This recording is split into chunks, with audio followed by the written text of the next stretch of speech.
Live from the 607, it's the Ocho Duro Parlay Hour, where we're talking everything movies, TV, comics, and entertainment. Join in the conversation on social media with the hashtag ODPH, because here we go.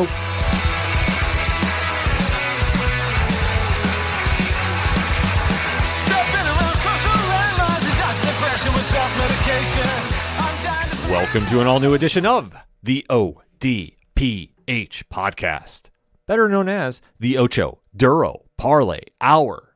What's happening, everybody? Ken M here, and joining me in studio, as always, you know him. He's the co-host. His name is Padawan J. Hello, hello, hello. Folks, we have a lot to talk about in the land of movies, TV, comics, and more. You are tuned into the entertainment edition of the ODPH, and we definitely want to interact with you after the show, so make a point to swing on over to odphpodcast.com, joining the conversation on the social media accounts. They're all right there on the front page. Check out the TeePublic store. A lot of good things happening over there. The Patreon link. Shout out to all our amazing patrons. One tier, $2 a month, and a lot of bonus content on the way. Parlay Points blog section. Always something new popping up over there. The directory, which, Pat, how many providers are we on? 530,000. Sounds about right to me. So if we're not on your favorite podcast player, I don't know where you're listening to us from, but thank you so much for doing it. Drop a 5-star review for us. It definitely helps the algorithm find us and get us to more people. So, you know, like it's a win-win all around with that. The classified section, which has friends of the show, such as 3FN Podcast, Dragon Master Games, and so many more. The music section, where you can hear such great bands as Floodlands, Second Suitor, Shout at the Robots, Brian Wolf, Tom Jolu, and many more. Basically, if it's anything and everything that is the ODPH, you can find it at odphpodcast.com. And always remember on social media to use the hashtag ODPHpod. Kicking off this edition of the show, we have to recap a very interesting episode of arguably the CW's best show out right now. Mm-hmm. I don't think there's much up to debate with that. And their best one of the last real remnants of the Arrowverse, per se. Yes. And that is Superman and Lois. Season 3 has definitely been hitting all strides. It's been very steady on the pace that it's been set from the past 2 seasons. Tyler Hoechlin and Elizabeth Tolek have been playing the title characters of Clark Kent and Lois Lane. Alex Garfin and Michael Bishop are playing their sons, Jordan and Jonathan Kent, respectively. And the family from Metropolis has now moved back to Smallville, where the trouble doesn't seem to shy away from finding them there and bringing up a whole lot of drama to Superman's early home on Earth. What can we say? It's real crazy.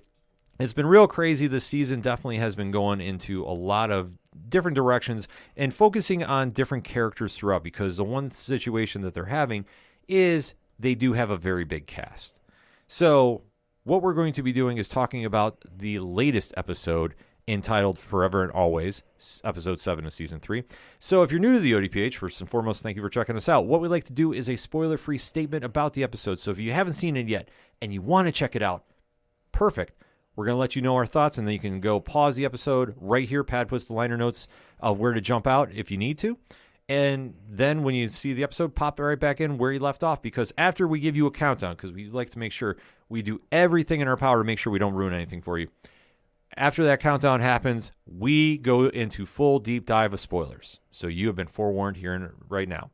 So Pad, that being said, give me your spoiler-free statement on Forever and Always from Superman and Lois. There wasn't a lot going on for this action-wise, but that was made up with the story that went on in this and the character development and everything else. Like, it was kind of like, you might look at it on the surface and go, oh, that was a filler episode. No, this was one of the heavier episodes they've done.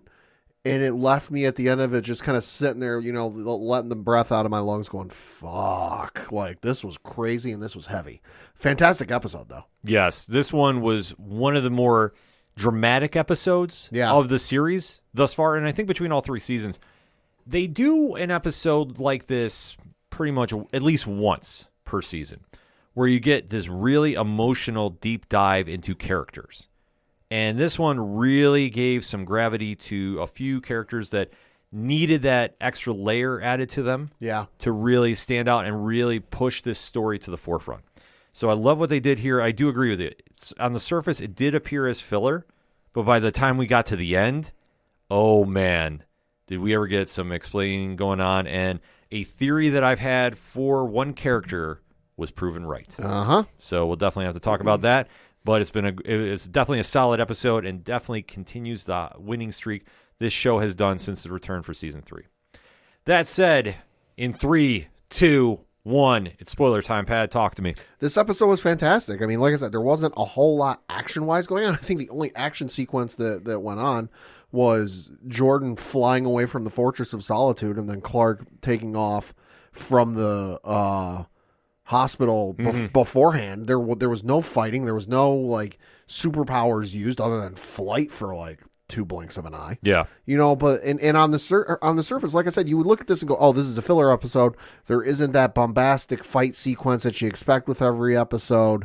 You know, there wasn't anything crazy. We're like, oh my gosh, how's he going to defeat this person?"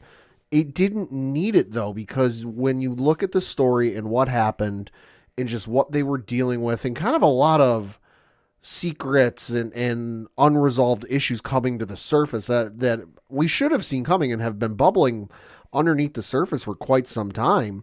You know, you didn't need those action sequences. You didn't need the fight scenes or that conflict and then the resolution, because there was plenty of conflict going on without a punch being thrown. Mm-hmm. This episode really gave a great insight to the character of Bruno Mannheim. Chad L. Coleman has been crushing this role this entire season. Yep. And to see his story played out with Daya Vaidya, who is playing Pia, his wife, this really added a certain element to their story that by the end of it, you were really second guessing about what his true motives were. Right. Like, that was the wildest thing about this, because we know as a comic reader, Inner Gang, longtime enemy of Clark Kent, you know Bruno Mannheim is a dangerous character. They're not Boy Scouts. No, by no means. And obviously, Lois Lane has been trying to investigate him for years. As she said, like, that's the holy grail. That's her, top prize. I think she even said at one point that, like, that'd be better than winning any Pulitzer. Yeah, that she has been trying to expose him for being this mastermind criminal for years and can never do it. Yeah. And now, with this episode, you got a great insight to what he's doing, how his relationship with Pia came to be, and where their story is going now. Right. That by the time you got done, you really had to kind of second guess a few things. Mm-hmm. And they've camouflaged a lot about his character thus far, because all we know from the comics is like, okay, he's a bad guy. He just wants to do this for power and money. Right. And yet there's such a dichotomy added to this. They're trying to make him a sympathetic character and trying to make you feel bad for him. Yeah. Like, it's crazy to think about what they're pulling off here. And like I say, it's just such an added element to their story that by the time we got to the end, I was like, oh man. Yeah. Like, we got towards the end, before the final scenes, and I'm like, they're trying to make this motherfucker, meaning Bruno Mannheim, a sympathetic character. They're trying to make me feel bad for this guy. Yeah. But I'm like, for me, this ain't going to work, because I know being, the third person, the eye of God, whatever you want to call it. We as the viewers see all. In Lois's eyes, she even says in the episode, "Oh, I'm starting to feel bad. I'm feeling bad. I'm feeling bad for him. I don't see the maniacal, mobster anymore. I see the doting husband who's standing behind his wife." And I'm like, that works for you? I know what this dude is doing behind the scenes. Yeah. Like I said, the dichotomy between hero and villain, so to speak, or sympathetic character, I should say sympathetic character to villain mastermind, was just brought right to the forefront with this episode. And I thought they really made a point to really paint that picture, that you, the viewer at home, had to really decide about, okay, what's really going on here? Because where it jumps in, obviously, there's a lot of storylines going on with each character. Lois is really starting to feel the effects of the chemo. Yes, because she's been battling stage 3 cancer this entire season, and is really starting to take a toll on her. And like we've said this very much throughout this entire storyline, how the writers have handled this has been very tasteful. It's been very superb. They have really illustrated what Lois is going through, and really made it connect to the audience. So you can definitely understand the battle she's going through. Yeah, like I said, you can definitely feel that watching at home. So, and this is where the other family members are trying to cope and understand what's going on too, because they're really, are being supportive, and they're really showing about how it's affecting each one of them, and especially her sons, who decide to go to the Fortress of Solitude to open up the episode to talk to Lara, who is Superman's mother. So yeah, it's the hologram of Superman's mother in the Fortress of Solitude. Right. And they're literally going there and saying, "What can you do to save our mom?" Because they know something's going on because Clark and Lois go to leave the farm to go to Metropolis for another round of chemo treatment. And Jordan and Jonathan are basically talking. They're like, "Listen, something's up. They're not telling us something. They're hellbent and they're convinced of it. They're pulling the wool over our eyes. Like, what's going on?" So yeah, they go to the Fortress of Solitude. They beg Laura, like, "Listen, we know there's a lot of stuff you can do that modern medicine on this planet can't. What can we do to help, our mom?" And Laura looks at him and goes, "There's nothing." Yeah, she goes, "I can't do anything." She's like, "Whatever we do would kill her instantly." Well, you don't know that. Yeah. And yeah, I mean, and like I said, I thought the boys acting in the scene really shined through. And I said, I know Michael Bishop has just taken over the role from Jonathan Kent this season. He's been fantastic. Oh, he's been great. Yeah, I mean, how they write his character, I still say it's the best written character on this show. Right, and you can definitely tell there's a difference between the twins because you've got Jordan, who's been training with his dad and has experienced some of the Kryptonian stuff. And I don't think he fully understands, why Laura can't and why the Fortress can't do anything, but he has an idea because he's not really protesting as much as Jonathan is. Whereas Jonathan, who doesn't have powers, is strictly, human. He's an Earthling. It doesn't understand. He's got no experience with this stuff, and he just can't understand for the life of him. You can do all this stuff, you can project all these images, and you've got all this crazy technology that's light years ahead of us. What do you mean, no? Yeah, and you can definitely understand their frustration in this. That they're sitting there feeling helpless, that they can't do anything.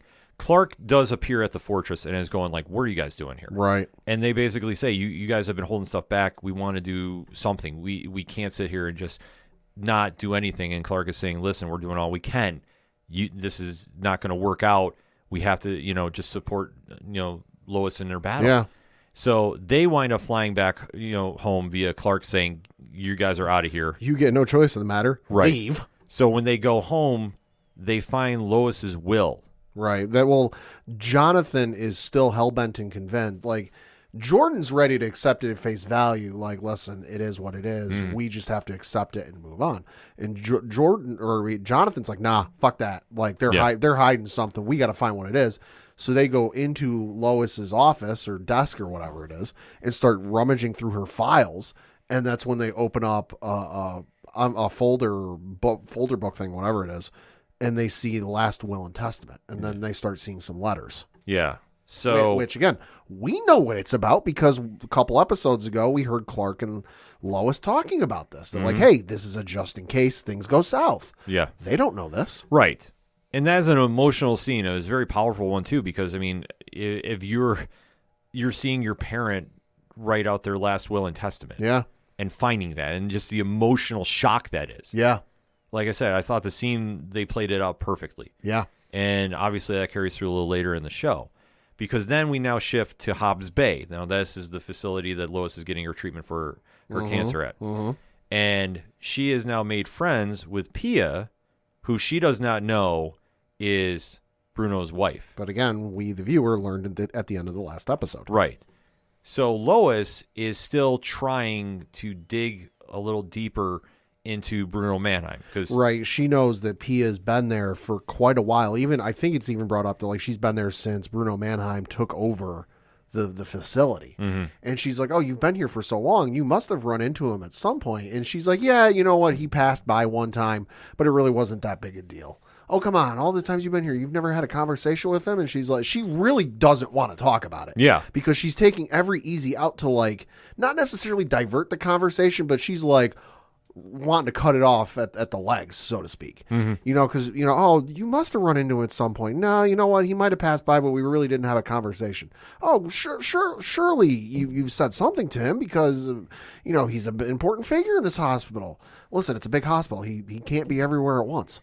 Yeah. So Lois is still trying to interrogate Pia. Pia is very non-receptive to this, and I think that's probably the nicest way to put it. Yeah, she gets real pissed real quick. Yep, gets up and says, "I want to go rest. I'm in my final treatment. Yeah. I want to be left alone." And she takes everything with her and goes as far away from Lois as she possibly can. Yeah. Meanwhile, Clark decides to do something I did not see coming. I'll be very honest about this. No. And Pat, what does he do? He goes to interview Bruno Mannheim. Yeah. Now, he goes not as Superman, mind you. He goes as Clark. He goes as Clark, reporter for the Daily Planet. Well, former. Well, yeah. Yeah, but still as famous as his wife. Exactly. Opens some doors. Yeah. So Bruno accepts this invitation. He's even surprised by it. He goes, I think he even said, "This is something I did not expect." Right. And he's like, no, he was like, I see the work that you're doing, and obviously he makes a personal connection there as well. Yeah, I want you to tell your story. Yeah, so we literally get the story of Bruno Mannheim and his rise to power. Yep. And obviously they do this in very unique sequences. So like you don't get the whole story all at once. Right. Like they'll do a couple minutes, then they go to somebody else in the cast, right. Then they come back. Right. And then, and how they space it out, because what they really show is Mannheim is trying to work his way up in the ranks of Intergang. Right. And he's trying to go argue with the boss at the time. Right, at the I want to say diner, but I know the restaurant. Yes, at the restaurant there. We've seen the connection with Pia and Bruno made at. Right. Because there's pictures all over the place that Bruno was there. And more or less it's in the suicide slums. Yep. Which is a very well-known place in Metropolis. Yep. So you're seeing that Bruno is trying to plead his case, and he's really trying to sell, like, this is what we can do with Intergang. And I love how they just kind of kept it at bay. Right. Like, because he was sitting there. Obviously, we know it was organized crime. Right. But it was his motives seemed very genuine at the time. Right. And the first back flashback, almost said backflash, flashback sequence we see is him kind of talking with the other members there, and they're like, "Well, what do you got planned?" And he's like, "I want to cut it." He wants to get Lex Luthor involved. Yes. Because presumably at this point Lex isn't in jail yet. But they're like, "Why the hell would you want to get Lex Luthor involved? Why do you want to face off with him?" And he's like, "I don't want to face off with him. I want to cut a deal with him." And it's like, "Oh shit." Yeah, he's playing chess while everybody else is playing checkers. Like, that's the easiest way to describe it. And this is something that Bruno has done in the comics to an extent. Like I say, Intergang is not one of the household rogues of Superman unless you read the comics. Like if you talk to the casual fans, it's always Brainiac, Doomsday, Luthor, and then it usually stops there. Maybe some Mxyzptlk, maybe some Toyman, pending, depending on who you talk to, right? But for what Bruno Mannheim does. And I love how he set it up, because he's like, he goes, I want to work a deal. I want to grow this. I want to fix the suicide slums. And I can do this with Luthor's help. Meanwhile, Boss Moxie there is not hearing this at all. Nope. And one thing, too, is the father-son relationship that is in the comics, that is not the character here. No. So they definitely have made this character as his own right now. So they're just using the name because probably convenience. Oh, yeah. I mean, well, because obviously Boss has been the head of Intergang before Bruno took it over. Right. So obviously when Bruno is not there in the comics for reasons, Bruno takes it over. But like I said, they're doing a different story here. And I love how just Bruno is just standing up to him, even when Boss tries killing him. Yeah. Because he's going up against the boss, and he's sitting there. And at this point, Pia is in Intergang. Mm-hmm. And we don't know that she has powers at this stage. Right. Because from all we knew, she got powers from the experimentation that was going on with Superman's blood. I'm not going to lie. It took me a while, like probably till one of the later flashback sequences, to realize Pia was in the room. Really? Just because I'm so used to seeing her with, the missing hair because of the chemo treatments, and then the head covered up. Seeing her with a full head of hair and not looking like she's in the middle of going through cancer treatments, did not even recognize her until I heard the voice later in the episode. I'm like, oh shit, that's Pia. Okay. Yeah, I thought he said Pia early on the first, but yeah, maybe I missed it. Yeah, as soon as you hear the voice, though, it's definitely her. And like you touched upon, she does look obviously very different from where we see her and where we meet her to present to past.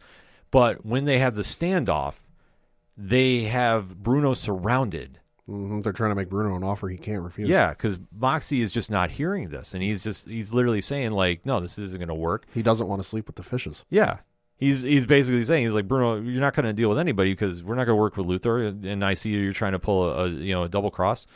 I'm going to take care of business. Watch out for the horse head. Yep. I'm sorry, folks. These jokes write themselves. Yeah, it's true. It's true. But we do see Bruno picks up the temp in the room very quickly with this. Yeah, he does. And he's pleading with Pia, and he's saying, like, I've loved you since we were kids. And, like, they quickly establish, like, they've known each other since they were kids. Yeah, because at this point, it's only Boss, Pia, and Bruno alive in the room because everyone else has been killed because Boss wants to teach him a lesson. Yeah. And at this point, it becomes a tug of war. It's a verbal tug of war between the two, and it's Bruno pleading with Pia, I love you. I want to build a city with you. I want to do anything for you. And then Boss on the other side tugging verbally, going, no, just do it. Kill him. Yeah. So Pia has already killed off the gang because he wanted to send that statement to him. Yep. But then Pia turns her back on Boss. Well, yeah, and the way they set this up was brilliant because it's the verbal tug back and forth. Bruno stops arguing, and it's just Boss going, do it, do it. He says it a couple of times, but on the last time he says do it, not long after, it might be like a couple of seconds, you can just see the cogs turning in her head and go, okay, I'll do it. She inhales, and in mid-inhale, turns, looks at Boss, and lets out a scream. Yeah. So it worked out perfectly. And really definitely gave Bruno the big win he needed. Yeah. He establishes how much Pia loved him. Like, they have this big embrace and like standing around the wreckage that's around them. Like, it's a crazy scene to play out. Yeah. But it works. Something about mobsters, diners, and I want to say gunfights, but it's not exactly a gunfight. Yeah. So it is a little crazy how they set it up. But sure enough, this is where Bruno Mannheim takes over Intergang. Mm-hmm. And it worked out great because as we go on further with their story, you hear how Bruno is sitting there and leading Clark on a little bit. Right. About like why he's doing what he's doing and how he's really trying to save his wife. And he reveals about the marriage. Right. So he's not shying away from anything to Clark. Like, he's really portraying himself as such a sympathetic character. Is Clark using his abilities here? Because I got the vibe he was using his super hearing and listening to his heart rate. He was trying to, yeah. Okay. No, he definitely was trying because he was pausing a lot too. Yeah, like, he that's was. something- Like, I thought they were trying to pass it off as like, oh, that's just his journalist intuition. But I'm like, no, I think he's using his superpowers here. No, he tried going Daredevil. Okay. No, he definitely did. Like, okay. If you watch the episode, you can notice he's very hesitant. Like, it's a split second thing, but if you see his mannerisms, yeah, it's a split second difference. Yeah. And then he's like, oh, so wait a minute. Yeah, which kudos to Chad Coleman on this. Yeah, because just how he was acting in this, and he really sold this idea of just how much he's doing it for the greater good, and how much like his motives are so true, and it's something that is connecting to Clark too, because he's saying about how whatever he's doing at Hobbs Bay is to help people like his wife, right? And obviously that clicks with Clark, and obviously Clark has a different outlook on Bruno at the time too, right? And then even when Lois is thinking back of what's the argument with Pia is, and she really tries explaining herself and really just says, I want to be your friend. You've done so much for me during my treatment. I want to be there for you. And they wind up, coming together as friends too. Yeah. You see in a very short amount of time in this episode that these characters flip in the eyes of Lois and Clark, who have known them for years. Well, Bruno for years. Right. And seeing how absolutely ruthless he can be. But now there's that point that you brought up earlier that Lois is saying, like, I don't see him as the maniacal mob boss anymore. I see him as the doting husband standing beside his wife. Yeah. So that just goes to show about how much they invested in this character and selling that point too, that you see about Bruno's vision about fixing suicide slums. Mm-hmm. And like I say, that part is the worst area of Metropolis. Right. So he has this vision of what he wants to do. And now he has somebody by his side that can definitely help him get to that point. And we still haven't even gone fully into his story about how he really rose to power. Mm-hmm. This is the start of it. Yeah. So it definitely played a strong point into this episode, especially at the end too, where you see that Pia is ringing the bell that she's completed her cancer treatment. Uh-huh. So it's a very emotional scene too, and this is where like Lois and Clark come to say like this is where we really see like what he's been doing, and maybe we've been wrong about him this entire time. All the meanwhile in this episode, Lois is giving away way too much information about her family to Pia. Yeah. Sorry, but why are you showing pictures of your kids to the woman? I understand in story, like if we're borrowing wrestling terms, in kayfabe, why she's doing it. Yeah. But as the third person omniscient viewer here, why the fuck are you doing this? You're giving the weapon enemy ammunition here. Now she knows what your kids look like. Now she knows how to target Superman. Yeah. There's a lot that's getting exposed here, but Lois is really feeling remorseful in the sense of that she was questioning Pia so strong. Yeah, and it regretful is the better word. I apologize for that. And it didn't stop because she showed pictures of her kids, and then goes, "Oh, do you have any pictures of your family?" Yeah. And then even later, when after they have the blow up about pressing her about Bruno, she goes to reconnects with her later in the episode and goes, "Oh, hey, listen, this is your last day of treatment. Why don't you come out to the farm? Get out of the big city, decompress a little bit. Clark isn't the best cook, but he can make a pretty good burger. You can bring your husband with you." And it's like, okay, you're doing the exact same thing you just apologized for. Yeah. But that's what she feels so emotional about, what she did. Like I said, it was regretful, and I apologize for saying remorseful. It was one of the situations that, she's just really trying to say, like, listen, I'm not trying to be a reporter, I'm trying to be your friend, and just exposing a lot, too, which does come back to play a little later. Yep. Because now Pia knows who her family is. Yep. And it does appear that we will see the Mannheims in Smallville, but not for who you think, though. Nope. Because where the Smallville stories go this episode, we get a heavy dose of the love triangle / square now. I think at this point it's a trapezoid. Yeah, of what is going on with Kyle, Chrissy, Lana, and now John Henry Irons. Which we saw this coming. Yeah, we saw this coming. He just went out of town for a couple episodes. Yeah. It's always awesome to see Wale Parks back in the show because his character, John Henry Irons, is one of my favorite characters. Yeah. So I always love seeing him on the show. And I really like how they're adding him into this mix because we do see that he is now the overprotective father of a teenage daughter. And Taylor Buck is playing a great job as Natalie, his daughter, who is probably the strongest young superhero on this show that we have not even scratched the surface to seeing her capabilities. Yeah. So he now is trying to sit there and figure out, okay, she now has a boyfriend named Mateo. Right, the one from the party a couple episodes ago. Yes, who is coming to Smallville. And it's really not setting well with him. No, he's gone from the I'm the cool dad with a super suit to the overprotective dad that is willing to throw the kid out. Yes. So Lana has to come in and kind of set him at ease. Yeah.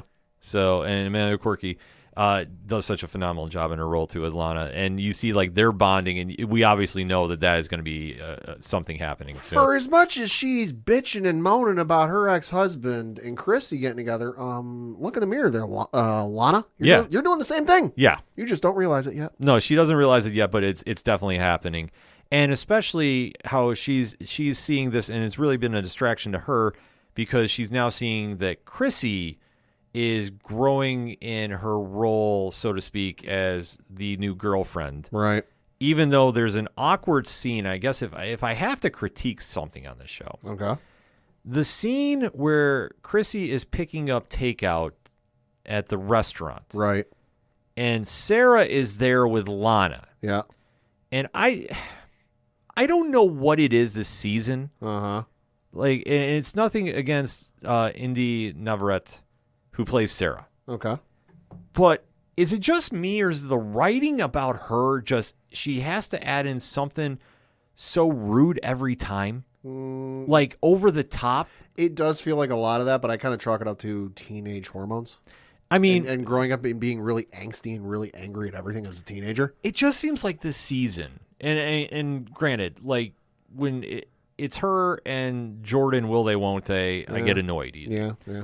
But it seems like where they're writing her character, it's every time she's got to say something super smart ass.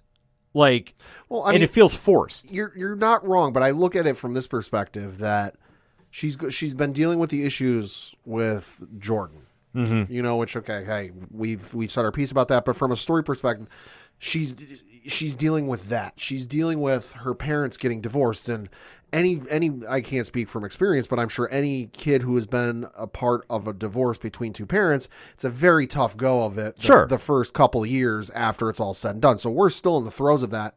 You know, I think it's been, if I remember correctly, it's like maybe 2 months after something like that. It's 2 months since the end of last season. So it ain't real long. She's still going through this. Oh, by the way, when all of that was going on and her parents' marriage was falling apart, she got embarrassed at her quinceañera, you know, at the party in front of all of her friends and family, you know, and then she's got to deal with all the nonsense at school going on. So she ain't got a whole lot good going for her right now. So I can understand her being a little angry and a little angsty. And oh, by the way, I've not mentioned that like her father, who just got divorced from her mother about a month ago, is now already seeing somebody else, and they're staying together. Yeah. I can understand that point too. It feels like at times with her character this season, it feels like over the top forced. Teenage angst. Yeah, I can see that. And I only say that because I read an entire book of teenage angst with Harry Potter and the Order of the Phoenix. No, Harry screams a lot throughout most of that book, so hey, it's teenage angst. Yeah, like I say, I don't know. Like how it comes off to me though, like I'm just like, okay, I understand the venting, but it just seems like we're flip-flopping a lot of the anger at everybody she's around. Mm-hmm. Like I say, how she's been written this season, I haven't been a super fan of, but I understand your point though. I will agree with you about that. Because there's that awkward moment that happens where she says something super smart-ass to Chrissy. Then Lana has to say, don't ever do that again. Uh-huh. And then all gets resolved at the movies, which, I mean, I understand. It's the movies. Well, and it got even more awkward before that because it was supposed to be Kyle, Chrissy, and Sarah going to the movies, along with Lana was supposed to go. Yeah. Lana had to back out because there's ongoing issues because, hey, she's the mayor. Right. You know, whoever's in charge, whoever they hired to build them a new town hall is stonewalling them and trying to get her to back out because she's a woman. Mm-hmm. And this isn't me projecting or me thinking what's going on. No, Lana says this in the episode. Yeah, she says it in the episode. She says this, so Lana's dealing with some sexism. Yeah. You know, so Lana backs out. So it's Chrissy and Sarah waiting on Kyle to show up. Chrissy's in her dad's apartment waiting for her dad. Or not Chrissy. Sarah's in the apartment waiting for her dad. The door opens. Chrissy comes in and Sarah goes, oh my God, he's giving you a key already? Yeah. And she's like, no, he let me borrow it for the day so that I could come in. And then all of a sudden Kyle backs out because he's going to be stuck at the station working all day. So just as things seem to fall apart, you know, and Sarah's like, oh, you don't understand. Chrissy doesn't go full blown into it, but she at least pulls back the curtain a little bit on her backstory that she must have gone through divorce between her two parents and her life, and goes, listen, I understand how you're feeling, but I'm going to leave you alone and you can do whatever you want. And at that point, Sarah feels kind of guilty and goes, you know what? It's supposed to be a funny movie. Why don't we go anyway? Yeah. No, Sophie Hamzik has been doing really good at this. Or Hasmick, I'm sorry, apologize for the name's a mess up, has been doing really great in this role. And like I say, I like the you know, portrayal when she's trying to be the cool parent. Yeah. Like, I don't want to say cool parent, but the cool one to Sarah, because when they're looking for snacks to go to the movie, well, Chrissy has something. I mean, Coachella was mentioned. Yeah, well, so they're going to the movies, and Sarah brings up, well, what do you want to get at the movie theaters? Do you want to get popcorn? Do you want to get some candy? And Chrissy pulls out her bag and goes, and she goes, oh, well, don't worry, I've got it covered. Yeah. And she opens her purse, and Sarah looks inside and goes, oh my God, this is insane. You're like it's like a candy store in here. Yeah. And she goes, oh, well, why buy full prices when you can sneak in, you know, lesser price, but the same size or something to that effect. Yeah. And so she's like, oh, go ahead, pick something out. And Sarah sees something that catches her eye, and she goes, ooh, these gummies look good. And Sarah goes, no, you can't have these. And Sarah, not being a total idiot, puts two and two together and realizes that they're edibles. Yeah. And she goes, oh my God, you're a stoner. my dad's dating a stoner. And Chrissy's like, no. I go to Coachella every summer and bad decisions are made. Please don't bring this up with your father. Your father doesn't need to know. And Sarah just keeps going, my dad's dating a stoner. Oh my God, my dad's dating a stoner. It was a funny moment, yeah. It was hilarious. And then she realizes, wait, she said Coachella. And she goes, wait, which bands did you see? Yeah.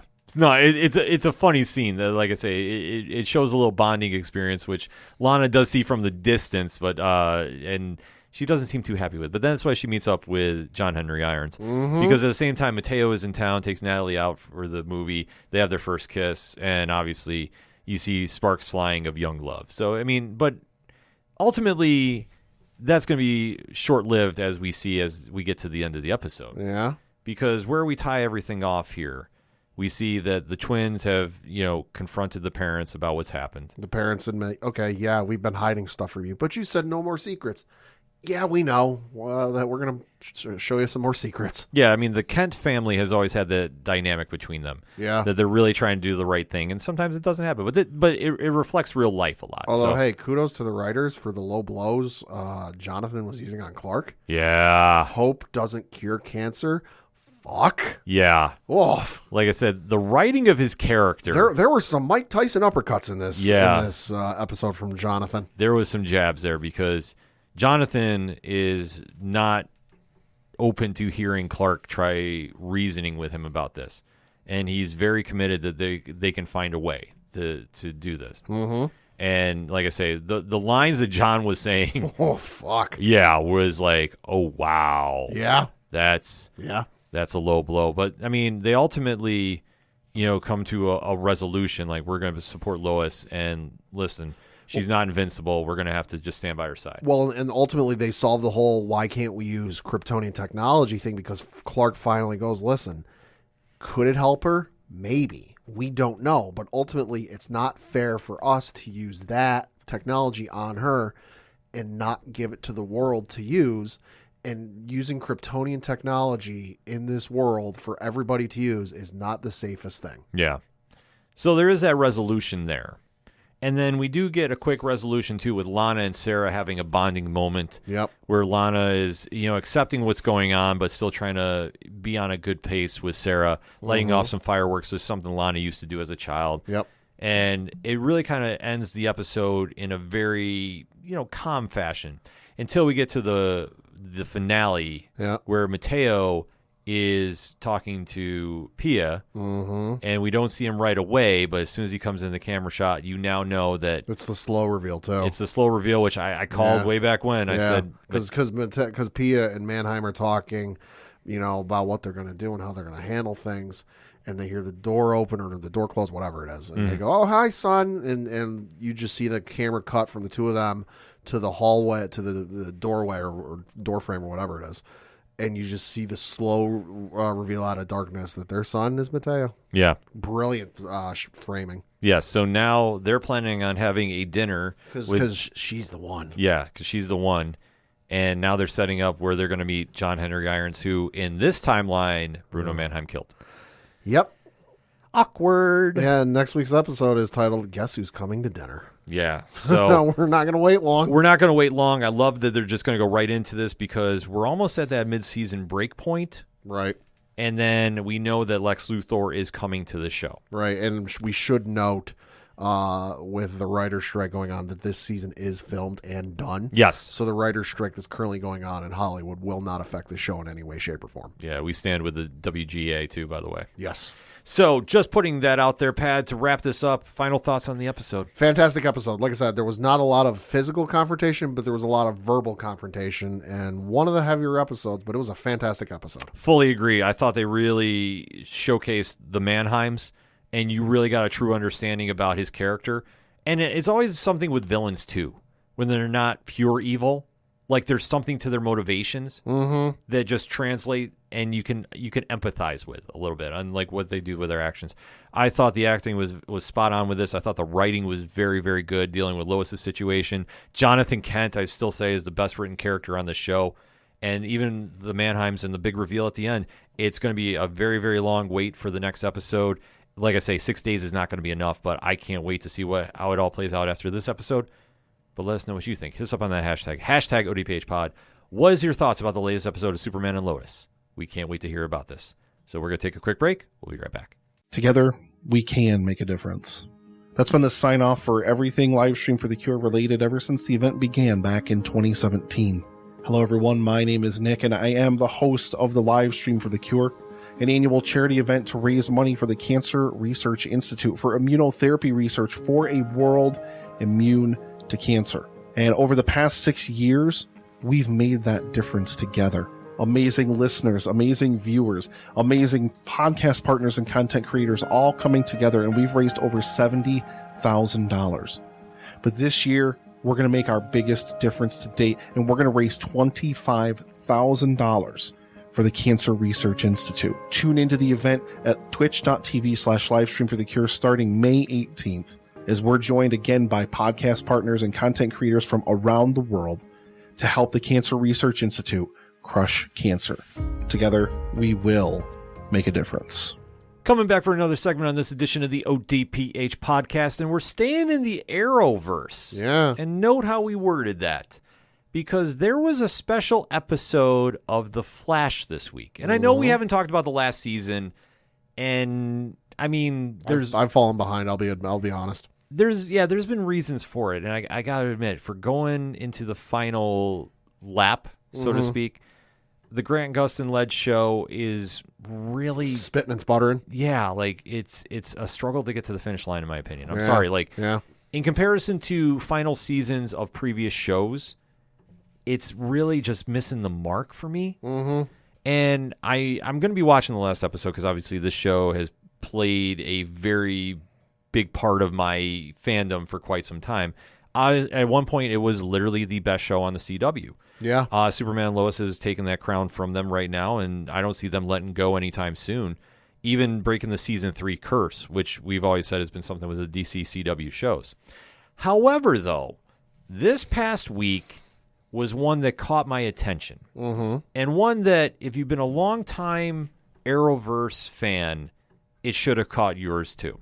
It's like because they decided to air the preview for this episode after Superman and Lois, rather than airing a promo for the following episode.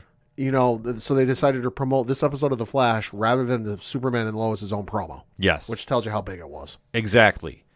And that is because a very special guest reappeared. And there was a lot of questions surrounding that person, and we got answers to this. So, to put on record, Pat has not seen this yet. I'm like 5 or 6 episodes behind, and I made a conscious effort this weekend to try and catch up, but, well, to quote Jeff Goldblum in the Jurassic Park movies, life found a way.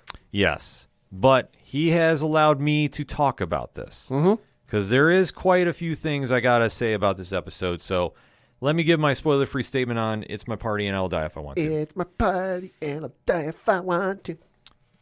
The initial setup for this was not great. Right. And they brought back a villain that I wasn't super impressed with. Okay. But I will say, seeing the guest star appear back on this show, it was like riding a bicycle. Sure.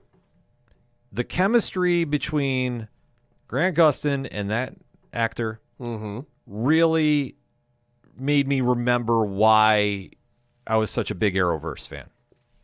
And I thought that they played those parts very well. I thought the ending was very strong. I just thought how we got there was a little bumpy.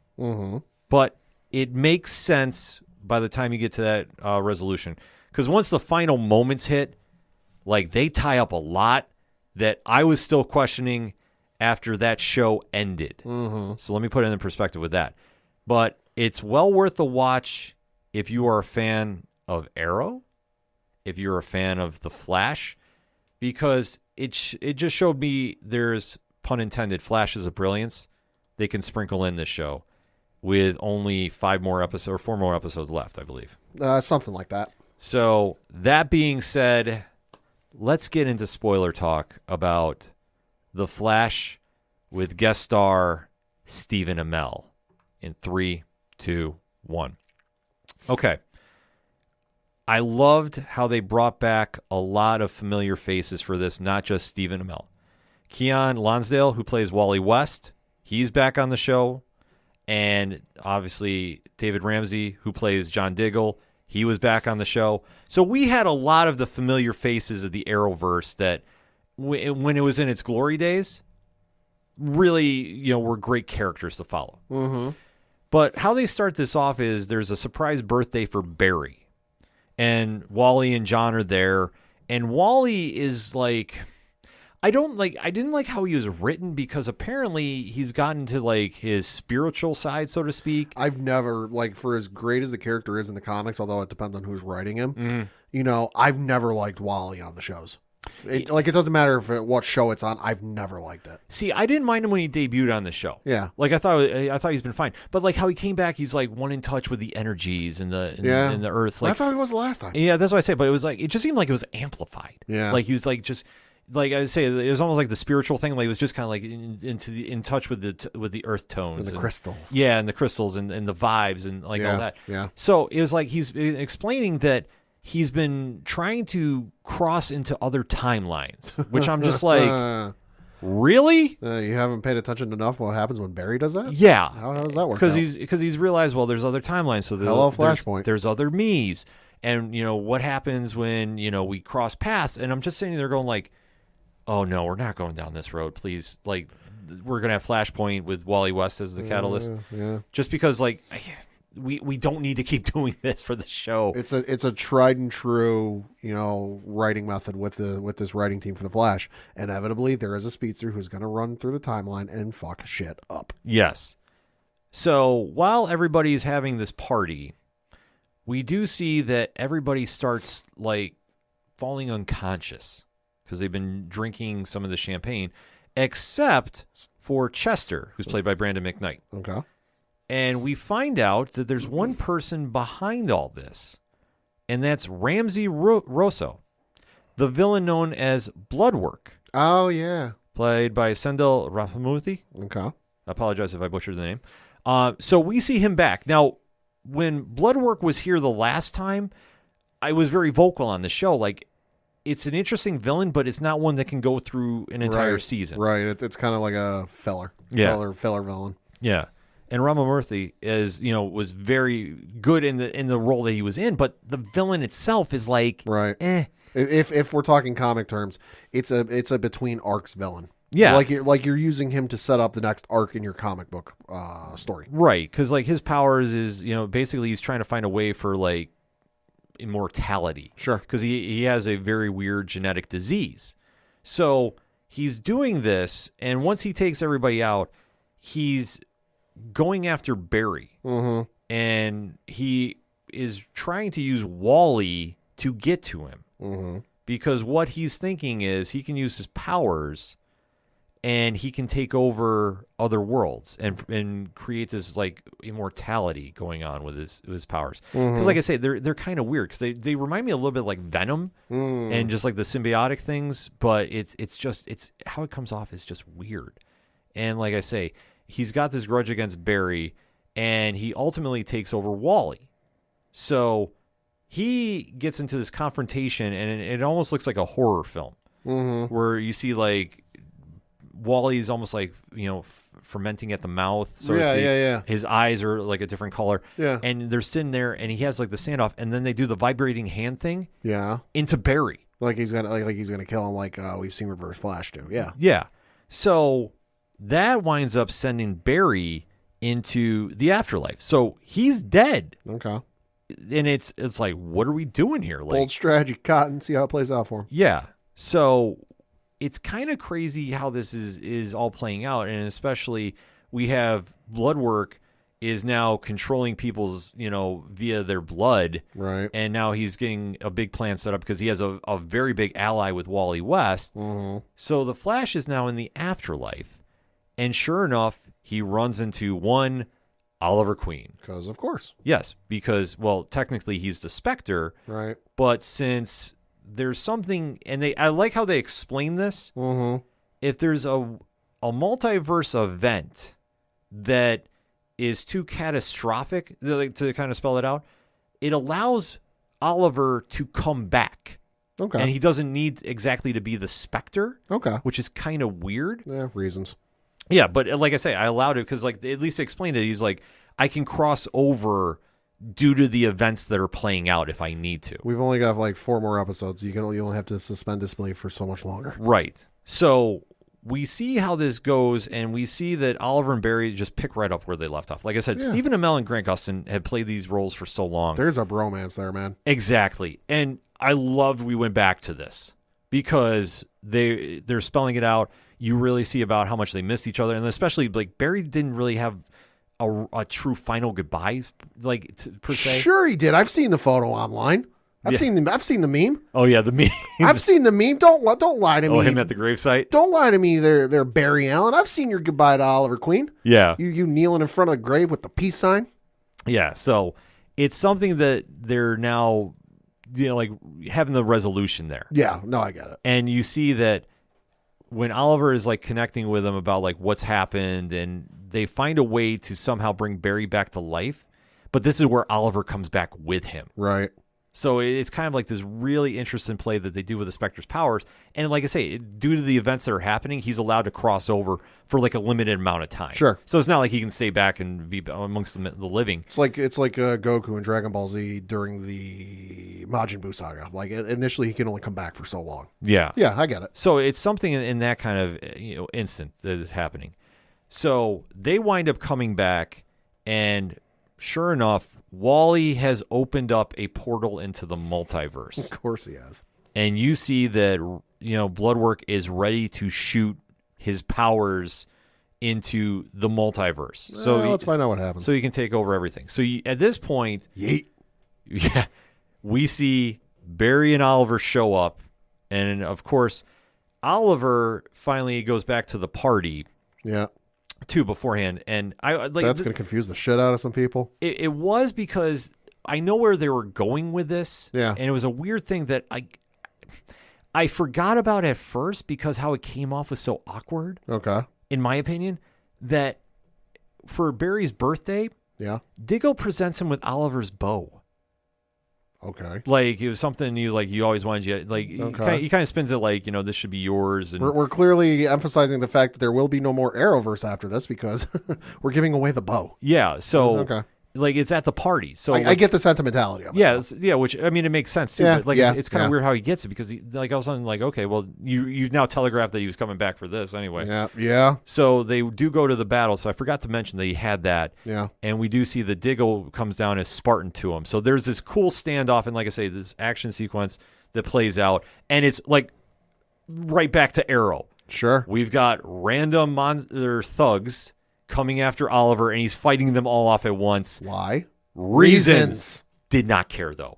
Like, this was just taking it back to old school Arrow when Deathstroke's army is, like, running through the streets and Oliver's fighting every one of them off by himself. Mm-hmm. Didn't care. Didn't make sense. I'm in. I'm all in. So, sure enough, they wind up having this, great fighting sequence. Bloodwork turns into the monster we see in the comics a lot. Mm-hmm. So, I loved how they went there with that. And then ultimately we wind up seeing Oliver has to shoot a arrow of kind of some special form into the gateway. Because at this time, too, we see that Barry has finally broken Bloodwork's hold on Wally. Mm-hmm. So I don't want to spend too much time on that because ultimately this is all about Barry and Oliver with this episode, as it should be. And like I say, where they played it off well is you saw everything you liked about the past 9 years with those two. And this is where they played up everything else. Especially they have a standoff where you see the four of them, Diggle, Wally West, Barry Allen, and Oliver Queen, standing off. And it's like straight up comic book 101 to face off against the big villain.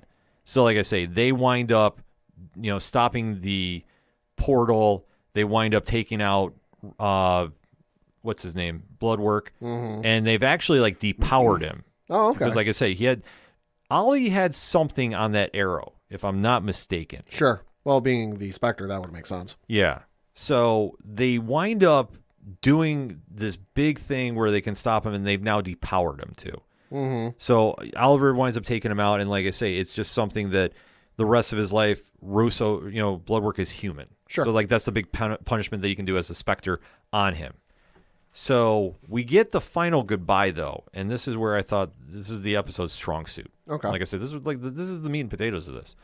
we do see that Oliver and Barry go out to a bar, and you do see that they've like have a resolution just about like, you can see my future. How am I doing? Mm-hmm. And Ollie hits him, and he's like, you do know you choose your own path, and you know what you're doing, and your heart is right. And like it's just this emotional scene where like Barry finally has that talk with him that he never got a chance to have. Mm-hmm. And even Oliver is still bringing about Felicity and his kids, and Barry's like, yeah, I keep tabs on them, and they're doing well. You'd be so proud of them. And you start seeing Stephen Amell get so emotional in this too, because it's like he knows like now, like this is the final goodbye. Right. And it's just how it plays out is so emotional, and it just connects with you on that fandom level. Sure. That it plays like right into the key aspects of like what you loved about the Arrowverse. Sure. And it's something that it just resonates as Oliver is saying his goodbyes to Barry, and it's almost like the passing of the torch. Like, you now know what I'm going to be feeling. You're going to be feeling what I'm feeling right now in a very short amount of time. And it ends with Oliver disappearing. Because I know back at Star Labs, there was a whole little side story going on too. And like I said, I don't want to dwell about that because honestly, it was kind of filler, to be honest with you. Sure. But we did get those final moments. In fact, we even get the goodbye between Oliver and Diggle. Oh, okay. And they do address how he turned down that green rock. Right. And Oliver's saying that was the smartest move you ever did. Ooh. Essentially. Ooh. So, yeah, I thought that was kind of telling. Interesting. Like, it was, to paraphrase a little bit, like you would have been stuck in development hell and off TV for 9 years. Yeah, like it was something there because you see they take it back to the scene where Diggle throws the rock away. Right. And like Oliver says, like, yeah, you don't know what that was going to do to you. Mm-hmm. And he kind of like gives a little foreshadowing, which I was like, ooh, yeah. We're not saying that was a Green Lantern ring then. Right. We're saying this is something else. Like I've started like going through my DC encyclopedia, like who could this be? Like, and I was just like, that was interesting, but to see them have that final goodbye, because I mean, Oliver said he's like, I can't stay. Right. But I could stay enough to say goodbye. Mm-hmm. And like I say, the scenes with him and David Ramsey were just, I mean, vintage. Oh, sure. Arrow, like to the letter. So love seeing that, and then even love seeing the goodbye too. Like I say, is those little moments to go into closing, because I mean that's how the episode wraps up for me. That made this whole episode worthwhile. Right. And it might sound a little wild to think about, but if you grew up watching the Arrowverse and understand like the true impact that he's doing, it really plays a point too. Right. And I know that this will be the final incarnation of Oliver Queen on the CW. Well, we'll see. You think? Yeah, well, reading from an article on tvline.com in which Stephen Amell did an interview with the folks over there. The article does read, quote, Stephen Amell firmly believes he still has some arrows left in his quiver. This week on the CW's The Flash, Amell, of course, reprised his role as Oliver Queen / Spectre / Green Arrow more than 3 years after the Arrowverse flagship series wrapped its 8-season, 170-episode run. Quote, going back and doing that was really, really exciting, but also by the end of the second night filming those fight scenes, I was like, okay, that's enough, he told TV Line, laughing. Yet when TV Line asked Amell if he now feels as if he has truly suited up for the very last time as the Emerald Archer, he was quick to say, quote, I don't think so. Close quote. Any next round as Green Arrow, though, would have to have a more finite timetable. Quote, we had a good run on the CW in the Arrowverse, Amell noted. But the idea of 22 or 23 episodes a year, that's a very specific way to make television, with act breaks and all those things. I had my fill of playing Arrow in that particular medium. But the idea of going back and doing something on a limited basis or doing a movie is absolutely of interest to Amell, he said. Close quote. Well, I don't think he's wrong in what he said there. No. I really don't. I think that what he's saying is, James Gunn, call me. I'm ready. I'm available. Yeah. And, and rightfully so. Like, I think this is something just to tie off the Arrowverse and the impact it's made. We have had actors throughout this entire run, starting with Stephen Amell and even to Grant Gustin, that we thought should have made the jump to the big screen. This is the way to make that transition happen. And I don't want to get into too much of a debate about the fate of the Flash role after the movie comes out. Right. Because I know that's a highly debated topic right now. It's a hot button issue. And we've said this before, and I think that our stances are the same. They're not going to make a decision about Ezra Miller's future with the role until the movie has come and probably hit streaming. Right. At the earliest. Right. So any speculation about that, I think people just need to temper. Right. Well, and James Gunn is in the midst of writing, and we're getting off topic, but it all ties in. Mm-hmm. James Gunn is in the midst of working on Superman Legacy movie. Yeah. The Superman Legacy. It's been reported today that he turned in his first draft for that film. So they're in the midst of pre-production, and he's going to direct it. So this movie's going to come out, hit streaming, hit DVD, hit Blu-ray, hit everything, and there will not be a decision made because it's not Peter Safran running the ship. It's not James Gunn running the ship. It's the both of them running the ship. Mm-hmm. One's not going to make a decision without the other. Right. So Safran can have his opinion and they can have discussions and whatever else, but it's ultimately going to come down to what Safran and James Gunn both think is best for the role moving forward. And they're not going to do it while they're in the middle of production and all this other stuff with the Superman movie, because that's a way too important project to get done to distract James Gunn with, hey, I know you're in the middle of filming this giant fight scene between Superman and picking a villain out of my hat. Sure. Metallo. Yeah. Or whatever it is. But hey, I know you're in the middle of filming this 1 week fight scene fight scene for a week with Superman and Mattel. But do you have 30 minutes to sit on a Zoom call while we figure out what we're going to do about the Flash? Yeah. It's not going to happen. It's not going to happen. But I think what you're seeing now, especially with Stephen Amell coming back, and the reaction to this episode for those that have seen it, has been extremely positive, and it reminds you about why these characters work so well with these actors playing them. That's where we're going with this. Because I think, if anything, this might have been an audition, so to speak, about what I can still do with this role. Mm-hmm. And I think it also ties off the legacy he had with these characters. And that's why, like I say, the moments he's in this show really stand out. Everything else, honestly, is filler. And I hate saying that about this show, but, that's my opinion. Right. Because, I'm sorry, we now have an alternate version of Caitlin Frost, or Caitlin Snow. Yeah. I can't remember the name, to be honest with you. I was I forget. Yeah, it's I want to say it was almost like clone. Something. It was something. It was something on that level. Honestly, I forget about it, and it didn't impact me at all. Right. Like I say, the side characters, I understand they're trying to push them, but it's almost at the same time, we know where this show is going. Right. Even where I'm at with the show, where they I just got through the episode where they did the reveal who Red Death is. You know, the speedster Batman looking thing. As soon as they said in the episode, because I knew the actress that plays Batwoman, was going to make an appearance on the show. As soon as they mentioned how, they couldn't get a hold of her from Gotham, I'm putting two and two together. I'm like, all right, the actress is supposed to show up in the show. The character she plays in this universe can't get a hold of, can't be reached. Okay, she's going to show up as the villain. Mm-hmm. Okay, it's so telegraphed. Yeah, that's the one problem they're doing, and like say going down this final stretch, I haven't been paying attention, to be honest with you. I'm sorry, I tuned out, but this episode brought me back in because I'm like, okay, Stephen Amell's coming back, and he did say it is really Oliver. Right. It was. That's the one takeaway from this episode.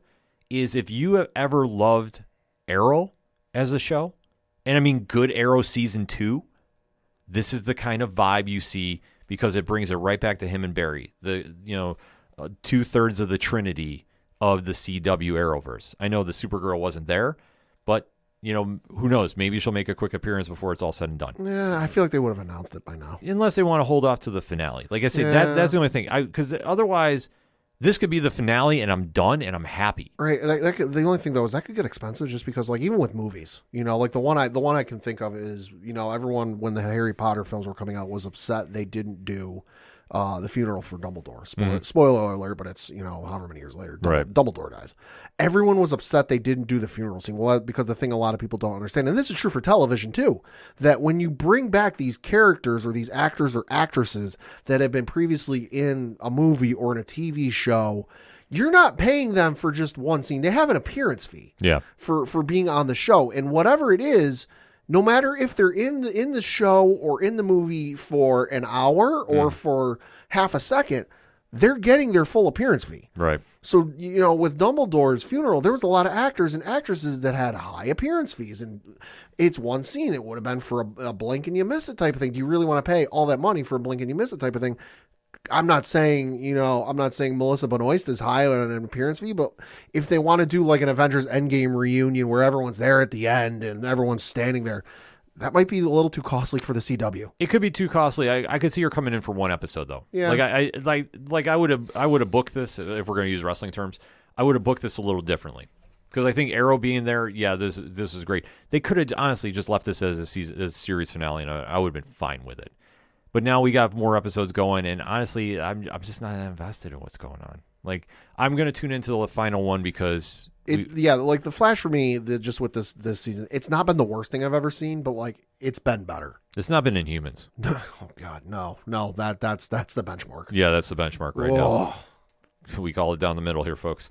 But that being said, the episode is worth checking out if you are a fan of the Arrowverse.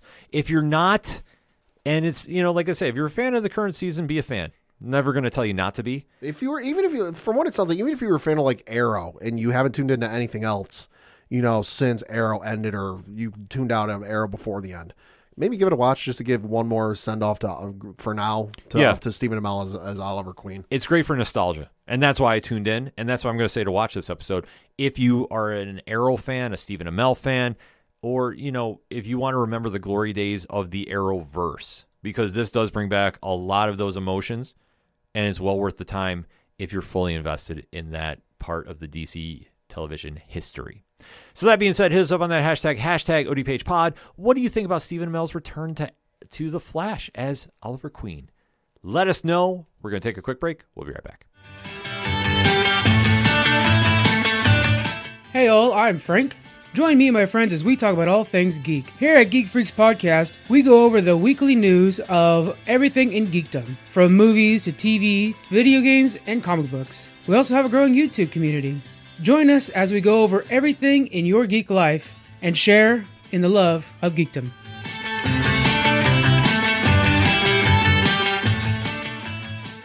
Coming back for another segment on this edition of the ODPH podcast, and it's Marvel Cinematic Universe time. Yep.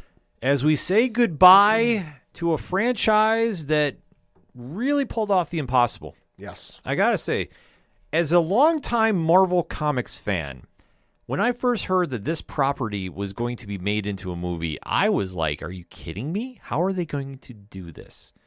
And let alone the vision from one James Gunn brought the space traveling team to life and won over the pop culture audience that now we are saying goodbye to the Guardians of the Galaxy with Volume 3 hitting theaters this week. Yes.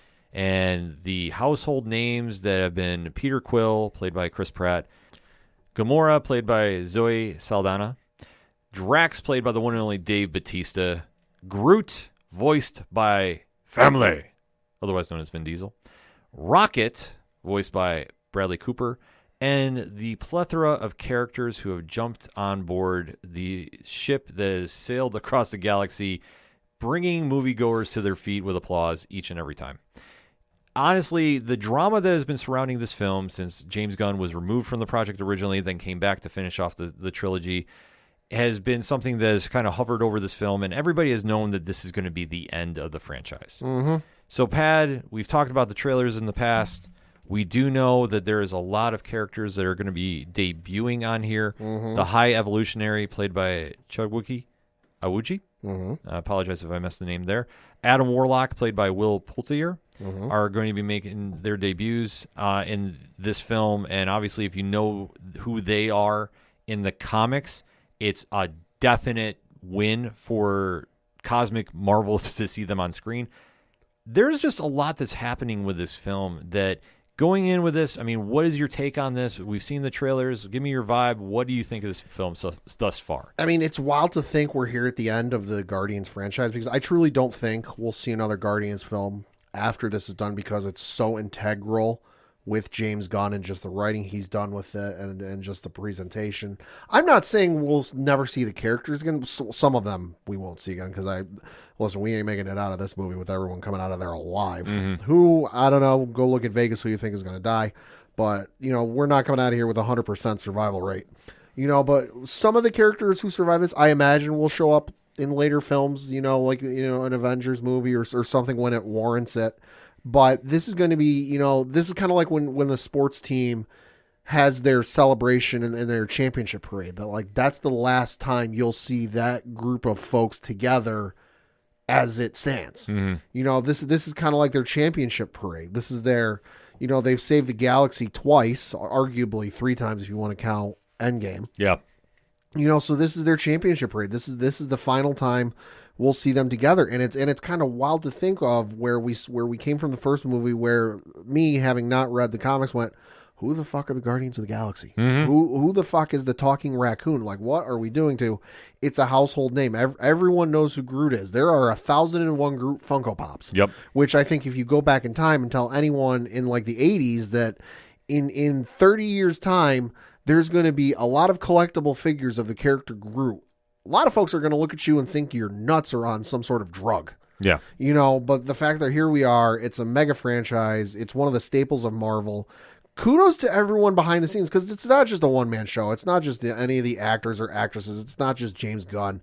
It's everybody involved with the film, from the filming process to the editing process to the marketing process. That we're here with the third film. It's the send-off. I think we should tip our hats to them because it's been an incredible franchise. I agree with you, too. I think the fact that we live in this day and age where we get to see comic characters on a big screen in the manner we do. And I know this might sound a little crazy to some younger listeners, we'll say, but there was a time that these characters were never on the big screen. The closest anybody ever got was animation. Sure. On Saturday mornings. The fact that this property has worked so well for Marvel, and especially revitalizing their cosmic universe, because obviously everybody knows the X-Men. Yeah. Everybody knows the Avengers. Everybody knows Spider-Man. When you start asking about cosmic heroes, you might find some people that know the Silver Surfer. Sure. Maybe if you want to stretch, the Fantastic Four. Sure. Stretch, but pun intended too. Sure. But to say the Guardians of the Galaxy, they're not a household name. They never have been. Even when they were around in the 70s, and then when you saw them revitalized by Jim Valentino in the 90s, and then the arc that is so heavily influenced the trilogy now, and that's by Andy Lanning and Dan Abnett. Mm-hmm. Their run on Guardians of the Galaxy, that is the version you see in the big screen, and they deserve all the credit in the world for just injecting life into this franchise. And if you haven't read those books, I'm telling you, do yourself a favor, get on Marvel Unlimited or go to your comic shop and go pick them up, because it's well worth the deep dive into. The fact that we now live in this day and age where these books come out, and even now with a brand new Guardians series that just came out, yeah, the fan base is there and exposes readers, viewers, and pop culture to a different side of Marvel that we don't get a chance to see. It's quirky, it's weird, it's different, but it stands out. Mm-hmm. And that's one thing I love about this. And James Gunn was the perfect director for this. The first movie was a bona fide smash. Oh, yeah. And really established this quirky team as, a true player in the MCU. The sequel definitely echoed a lot of the same vibes, even went back to some of the earlier lineup of the Guardians, too, which we saw, Martin X, played by your favorite there. Oh, yeah, Michael Rosenbaum. Yeah, on that team, too. And like I say, all the different characters, Charlie 27, and, the plethora of just history that they paid homage to. And now going into this final trilogy, it's been something that I stand there and just go, like, I'm so excited to see this movie. I have no idea what to expect. I know the only person probably safe bet to come out of this is Adam Warlock. But, yeah. But pending on where they go with him, because if Thanos was still around, I could understand a lot more. We'd be seeing him and possibly, a certain team that he rolls with. But I think just where I've seen this film, we're going to expect a lot of surprises, and it's going to be a bittersweet film that I think if anybody's going in and expecting this to be happy-go-lucky, I don't think we're going to have that. I think we're going to go across the entire range of emotions with this. Right. And like you touched upon, I think we're not going to see everybody make this out alive. But it's Marvel, so obviously people don't stay dead for long. See Jean Grey. All I got to say there. Yeah. So it's not to say that we won't see a lot of these characters, make it to the end of the film in one piece. But I think where we stand with this franchise moving forward, like this is the end of the team that we know it in. And for a lot of us, this really could be our favorite franchise. And this is going to be something that to see it end, as this proverbial saying goes, cry because you were here for it, not cry because it's over. Yeah. And I think that you're going to see a lot of fan reaction like this. Oh, yeah. And especially with how the trailer is, I know that we have a very good Twitter group that we talk with that everybody has been saying, like, I'm bracing myself for this. Yeah, it's probably going to get emotional. Yeah, and I think that it's going to be a film that fans are going to have a definitive reaction to. And then where we see everybody after this, I think is anybody's guess. I think that you're right. Well, we might see somebody, But they'll turn up someplace. yeah, in some incarnation. Yeah. I think that maybe we'll see one or two. Like I think maybe the safest bet would be Nebula, played by Karen Gillan, Yeah, I could see that. because I know that she's a more recent addition to the team. Right. But I could see her character sticking around. And if they want to try doing another Guardians franchise, I could see. But I don't think they will, though. I don't think so either. I don't think this is going to turn into a Fast and Furious deal where we see 11 films and No. it's all about family. But no, I think where it comes warranted, like an Avengers movie or like a movie where you kind of like Captain America, Civil War, where like that was obvious, that was a Captain America movie, but let's face it, it was Avengers 2.5. Yeah. Where it warrants, we're like, hey, this is a bigger threat than just one person can handle. Hey, why don't I put a call in and call a friend to help me out? Mm-hmm. It's definitely going to be one of those kind of films. Like I say with this, it's just, you're right. Like we'll see those characters down the road, but one kind of incarnation is still up in the air. But like I say, for this film, this is going to be something that the fans are going to be excited about and really give a nice, proper send-off to James Gunn, too. Because obviously we touched upon the situation involving former tweets and all that. Which feels like an eon ago. It does. And that's the one thing that I'm glad that a lot of places haven't been running with as like the story behind it. I'm glad that it's been more based on, we're going to give the final tribute, and Gunn is going to do great things over at DC. This franchise is going to go into a different direction. We'll probably see some of these actors wind up in the DCU. Yeah, I wouldn't put it past them. I mean, even Michael Rosenbaum, who's in this, is said, hey, I wouldn't mind jumping over to DC to help Gunn over there. Oh, because he loves working with James Gunn. I could see him. I could see Dave Bautista. I could see Zoe Saldana. I could definitely see a lot of these actors going over there, especially too. We forget when Gunn was removed from the project how passionate they were about, like, we're not doing a sequel, we're not doing a trilogy without him. Right. And I think that goes to show about how much, like, this whole family, pun intended with David or Vin Diesel apart, but how much they truly care about each other and want to see this vision get set off and end this chapter and then let another one begin. So that being said, this is going to be a film that I think we're all going to be excited about. The High Evolutionary is a really interesting villain, and where he plays into the future of the Guardians is anybody's guess, but I'm expecting the wide range of emotions to send off Marvel's cosmic team and open the doors for some other characters to come down after them. I'm talking Nova. I'm just going to put that out in the ether. Final thoughts on the film, Pat, before we go see it? Excited to see it. Excited to see what happens and how it goes down, and I might have to bring some tissues. Not going to lie. Guardians of the Galaxy debuts in movie theaters on May the 4th, if you're going to premiere night, or May the 5th everywhere else. So hit us up on that hashtag ODPH pod. We gave you our thoughts about what you're expecting to see. A lot of emotion, a lot of great send-offs to one of the most surprised franchises in all of comics film history. But we definitely want to hear your thoughts on this going into it. And especially if you got a great Guardians comic story you want to talk about, hit us up and let us know. I always want to see what everybody's reading concerning the Guardians, because they do have a wide variety of stuff. That being said, we're going to take a quick break. We'll be right back. Hey guys, it's Alan Dunford here from Top Hat Studios, co-writer and co-creator of Pocus Hocus and Grandma Chainsaw, and you guys are listening to the ODPH podcast. I'm gonna be down to the punch, 'cause they can't bring me down if I'm already under the ground.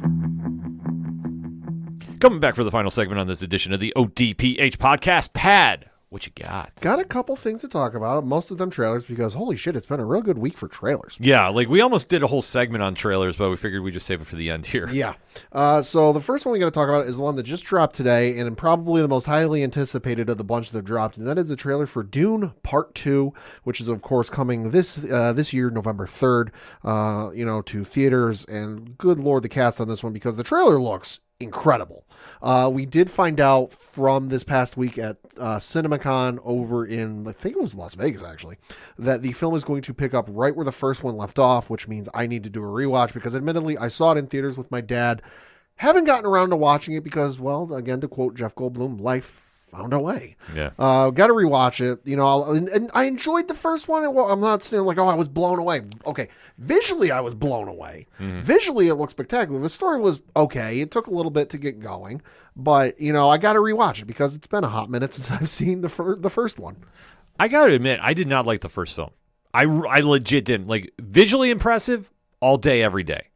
But the story didn't do anything for me. I like, honestly, I was bored. And I know like our guys over at 3FN did a really great breakdown of it. For me, it just wasn't not clicking any which way, shape, or form. But, you know, like I say, if that's your vibe, that's your vibe. Sure. And you know. For me, the story really, once you got past the world building and it actually started getting into like the main course, the meat and potatoes, it really started clicking for me. Yeah. But that was on the first watch. With my second rewatch, you know, which I'll probably get to here in the next couple of weeks. Once I get through the Jurassic Park and World movies, which I've got Dominion next. Yikes. But no, once I get through the Dune rewatch, I'll see how I feel about it again because I enjoyed it and it was good. It was good enough that I got the book for Christmas and I read the book and I enjoyed the hell out of the first book. But we'll see how this one goes. It's a stacked cast. Timothée Chalamet returns along with Zendaya, but you've also got Rebecca Ferguson, Josh Brolin, Austin Butler, Florence Pugh, Dave Bautista, Christopher Walken, Stephen McKinley Henderson, Leah Seydoux, and then Stellan Skarsgård, Charlotte Rampling, and Javier Bardem. All right, so it's another stacked cast. And like I said, as we found out, it is taking place right where the first one left off, so no time passage. And also, again, directed by Denis Villeneuve. Yeah, like I say, it looks visually impressive, and it's star-studded as all can be. So, like, for that aspect, yeah, you know, it's going to be something. Like I said, I need to see a little more from it. Will I probably go see it? Yeah, I mean, yeah. You know, it's one of those films, like, I'm not looking forward to go see, but I'll probably go see it because I love movies. Sure. But I'm just kind of going in with this with, like, a low bar, and I'm hoping to be happily surprised. Next week's trailer we got to talk about is actually a TV trailer, and it is for season 16 of one of my favorite television shows on all of TV right now, and that is It's Always Sunny in Philadelphia. Yes, folks, it's coming back for its 16th season, and this season looks absolutely insane if you're a longtime Sunny fan, and I think part of that is because of the benefit that when they were writing this season, they were in the midst of doing their podcast, the Always Sunny podcast, where it's basically a rewatch. They're talking about production and everything else with that. So I think, and they're only on season, I want to say 4 or 5 with the rewatch. So they were in some of the best seasons, you know, rewatching while they were writing this season. So there's a lot of callbacks. There's a lot of old school stuff. There's a certain door that has never been opened in 15 seasons that's going to get opened in this season.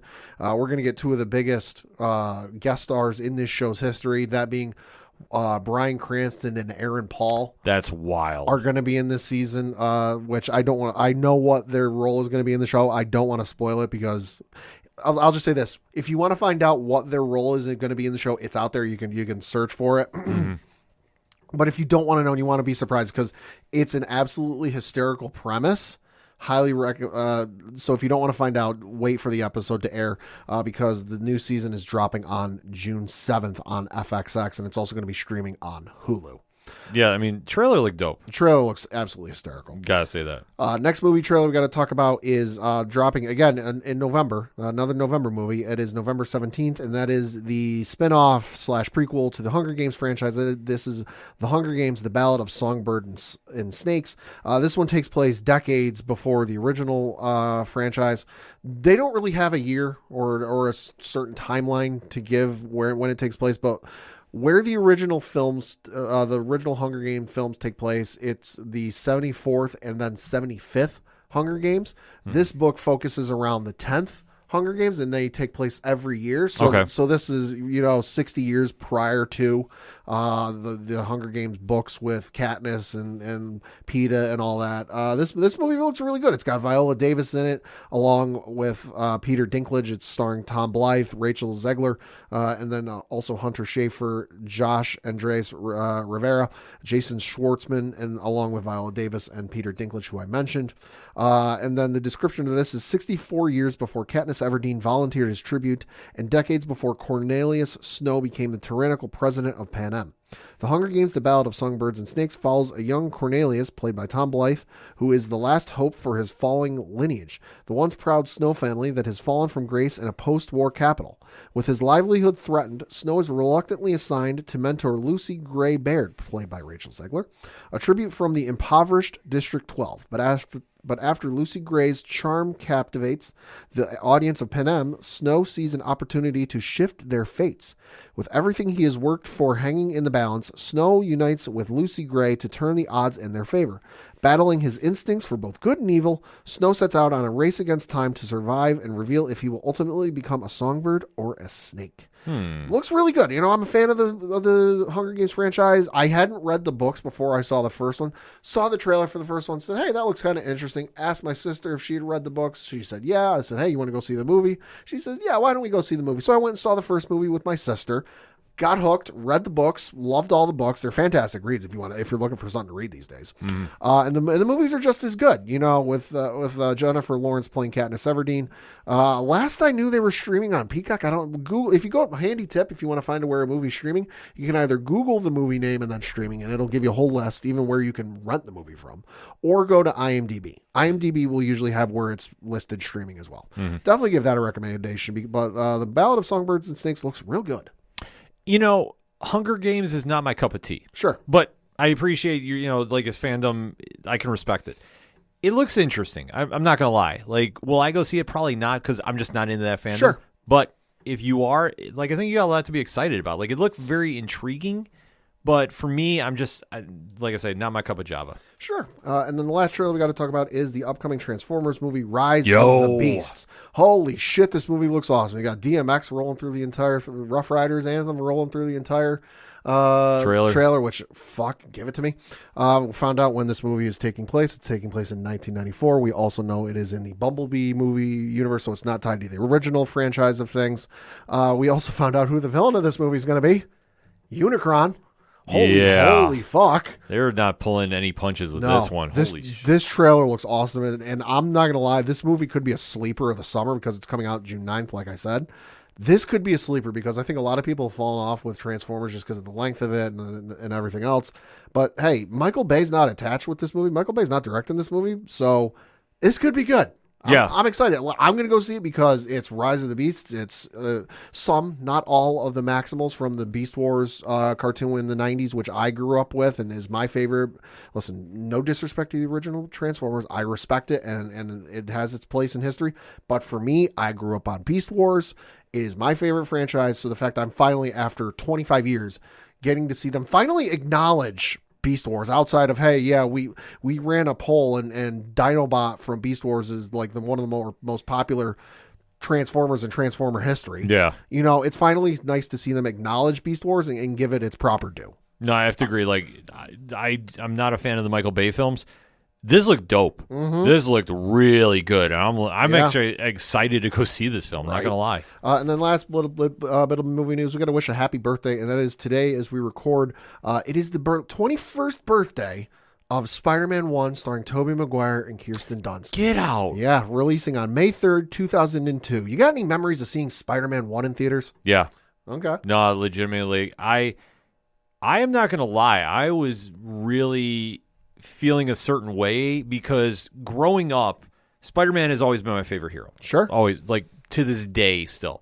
I don't get too much into the comic talks about it just because, like, for me, I have a certain feeling about Spider-Man, especially like how the current story arc. We'll get into when they do issue 25 because I feel like that'll just be a standalone episode when we do that. Okay. But growing up and seeing Spider-Man finally on the big screen. And you got to remember, this is during Marvel Files for Bankruptcy. Yeah. James Cameron was attached to this thing for I don't know how many years. God, yeah, a long time. And this was just in like literal limbo for years. And walking into the theater, I gotta admit, like I was feeling very emotional about it. Like I was just seeing my favorite hero finally on the big screen, and how good that film was. Like I say, it's one of my favorite films. Period. Even the Nickelback and Saliva song, Hero, It's a good song. still to this day holds up. It's a good song. You could at me all you want about it. I love that song. And they say that a hero can save us. Oh my God. Like, yeah, just how it all plays out is just like, it's perfect. It's everything you wanted. It captured what really makes Spider-Man that hero. And and I know I wrote about this on the blog for Nerd Initiative about National Superhero Day. Superman is the blueprint of what a superhero should be. Mm-hmm. But Spider-Man is what everybody connects to. Yeah. Because he's everything Superman is without the powers. Yes. And that's how it's easy to connect with him. And it's easy to relate to Spider-Man. And you can't help but watch him go into saving people knowing that he shouldn't even be there for most of the people he fights. Yeah. But he still doesn't care because he's still doing it for the greater good. Like, to see that now come onto the big screen and how it's portrayed, Tobey Maguire just knocked it out of the park. William Dafoe was a creepy as hell Norman Osborn. Oh, my God. Loved his character about it. The fact we had Mary Jane instead of Gwen Stacy, that was another plus for me. Yeah. Because I'm Team MJ all day. Yeah. This was just so much of a win. And I just remember leaving the theater and just been like, Yeah.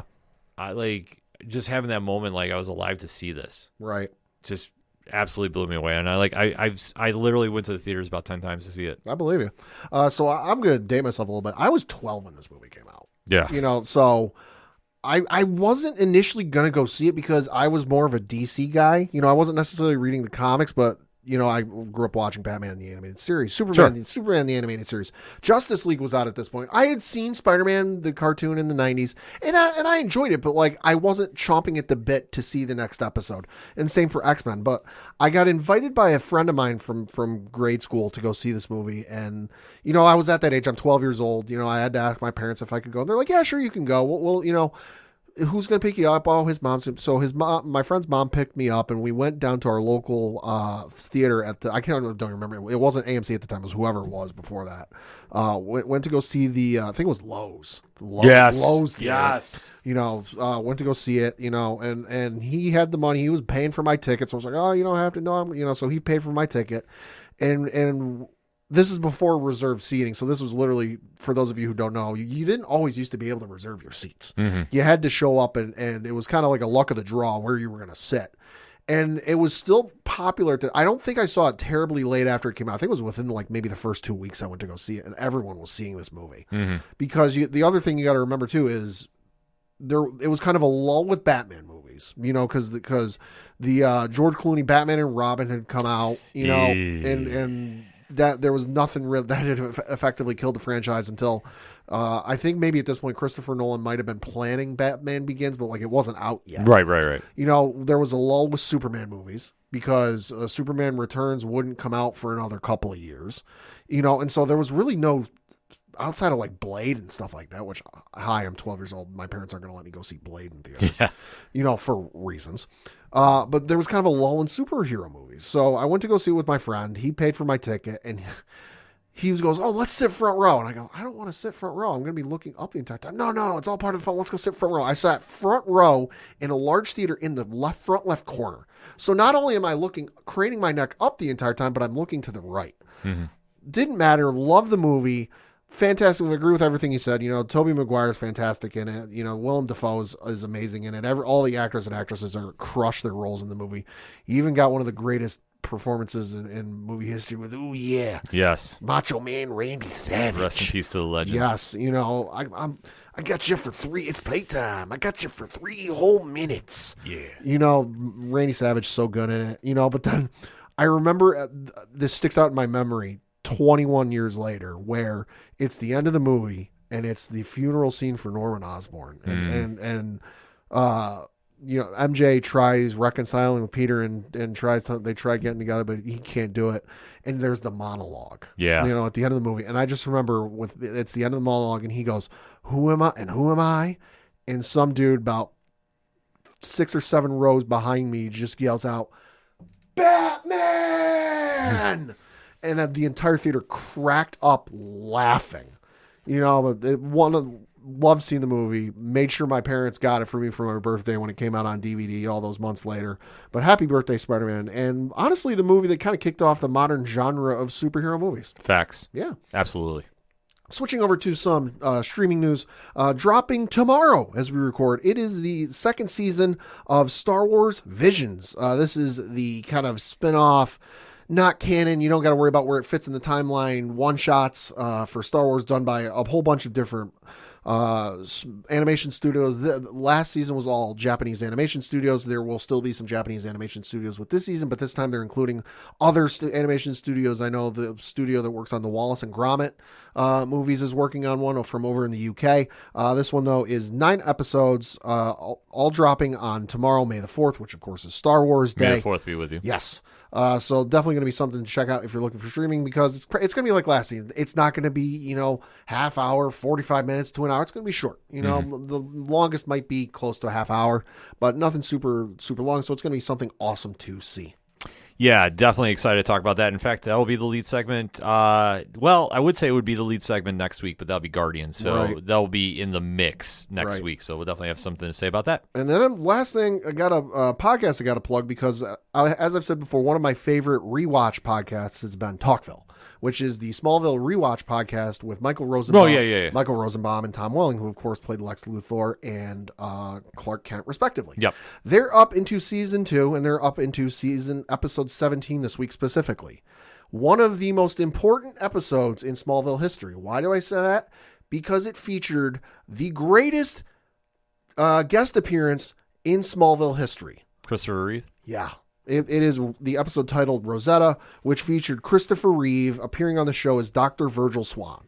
The episode this week just dropped on wherever you get podcasts, and it features the showrunners Al Goff and Miles Millar, who took time out of they're the ones running the Wednesday series on Netflix. Mm-hmm. They took time out of writing that and getting that going to appear on the episode to talk about this seminal episode, which I'm looking on IMDb.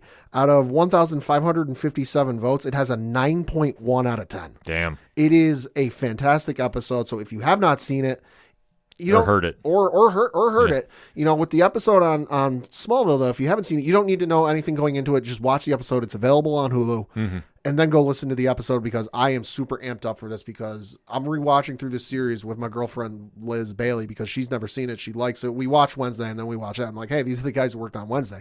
And she's like, oh, I'm into this.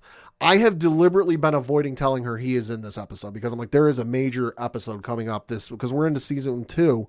I'm like, there's a major guest appearance coming, and I don't want to tell you who it is because it's going to blow your mind.